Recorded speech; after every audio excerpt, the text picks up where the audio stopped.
আমার চ্যানেলে স্বাগত। আজকে আমি গোবিন্দভোগ চাল আর মুগ ডালটা ভেজে গোবিন্দ চাল নিয়ে একসাথে দুটোতে মিশিয়ে ধুয়ে রেখেছি। আর এখানে আছে কড়াইশুঁটি, এখানে আছে দুটো এলাচ, 4টে লবঙ্গ আর দারচিনি, এখানে আদা বাটা, এখানে আছে ফুলকপি, আলু আর 3টে তেজপাতা। এবার আমি গোবিন্দভোগ চালের খিচুড়ি করব। আপনারা ভিডিওটা প্রথম থেকে শেষ পর্যন্ত দেখতে থাকুন। এবার আমি কড়াইয়ে ভালো ঘি দিয়েছি, গরম হয়ে গেছে। আজকে আমি পুরোটা ঘিয়েই করব, ভালো ঘিয়ে। এবার আমি গোটা গরম মশলা, এলাচ, লবঙ্গ, দারচিনি তেলের মধ্যে দিয়ে দিলাম। এবার তেজপাতা দিয়ে দিলাম। এবার একটু ভেজে নেব, তারপর ফুলকপি ভাজবো, তারপর আলু ভাজবো। এবার আমি ফুলকপিগুলো দিচ্ছি, ফুলকপিগুলো একটু ভেজে নেব।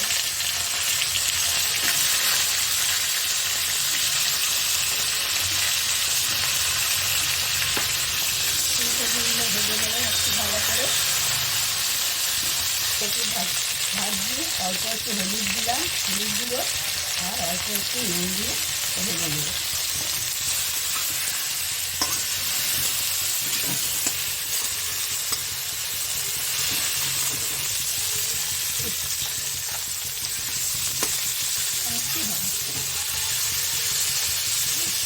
এবার কপিগুলো আমার ফুলকপিগুলো ভাজা হয়ে গেছে, আমি তুলে নিচ্ছি। আলুগুলো এবার ভেজে নেব।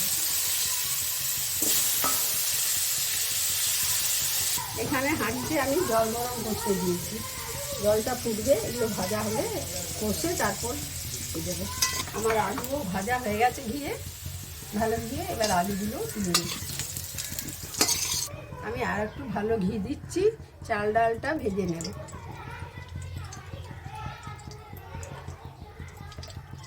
গরম হয়ে গেছে, চাল ডালটা ওর মধ্যে দিয়ে দিচ্ছি, দিয়ে ভেজে নেব।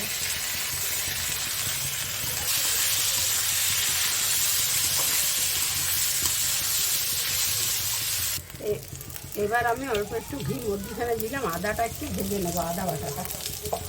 এবার আমি আদা বাটাটা দিয়ে দিলাম সবার হাতে।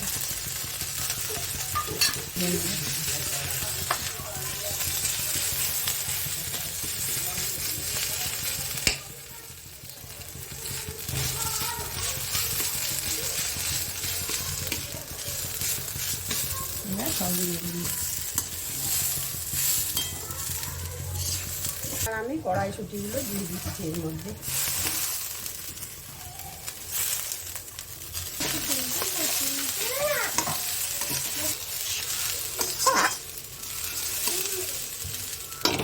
এবার একটু আলু ফুলকপি ভেজে রেখেছি, আলু ফুলকপি তেজপাতা সব দিয়ে দিলাম।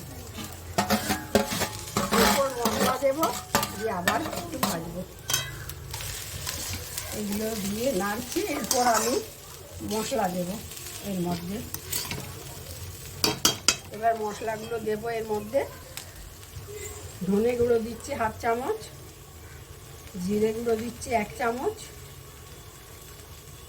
হলুদ গুঁড়ো দিচ্ছি 1/2 চামচ, আর লঙ্কা গুঁড়ো দিচ্ছি। লঙ্কা গুঁড়োটা কম দিলাম যাতে ঝাল না হয়। আর নুন দিচ্ছি পরিমাণ মতো।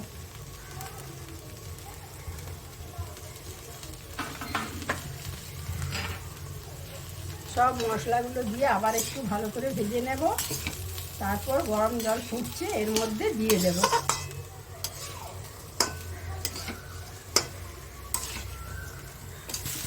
চাল ডাল আলু ফুলকপি মশলা দিয়ে সব কষানো হয়ে গেছে। এবার অল্প একটু চিনি দেব, অল্প একটু চিনি দিচ্ছি। আপনারা যদি কেউ মিষ্টি খান তাহলে দেবেন, আর না মিষ্টি খেলে দিতে হবে না। দিয়ে একটু নেড়ে নিচ্ছি। তারপর ওই গরম জল ফুটছে হাঁড়িতে, ওর মধ্যে চাল সব ডাল সব ঢেলে দেবো। এবার আমি এই হাঁড়ির মধ্যে দিয়ে দিচ্ছি, জল ফুটছে। এবার সব চাল ডাল সমস্ত কিছু এর মধ্যে দিয়ে দিচ্ছি। এবার আমি সমস্ত কিছু দিয়ে দিচ্ছি এর মধ্যে, চাল ডাল সমস্ত কিছু। এইবার এটা গ্যাসের আগুনটা জোর করা আছে। এবার এটা ফুটছে, তারপর হয়ে আসলে আপনাদের আবার দেখাবো। খিচুড়ি হয়ে গেছে। এবার আমি অল্প গরম মশলা দিলাম আর একটু ভালো ঘি দেব। এই যে দিয়ে নেড়ে নাবিয়ে নেব। আমার খিচুড়ি হয়ে গেছে। এইভাবে আপনারা একদিন করে খেয়ে দেখবেন, কেমন লাগে আমাকে কমেন্ট করে জানাবেন। আমার ভিডিওটাকে লাইক করবেন, শেয়ার করবেন, আর আপনারা আমার পাশে থাকবেন, আর আমার চ্যানেলটাকে সাবস্ক্রাইব করবেন। আমার ফেসবুক আর ইনস্টাগ্রামে আমাকে ইনস্টাগ্রামে ফলো করবেন। আর এর আমার লিঙ্কটা ডেসক্রিপশন বক্সে আছে।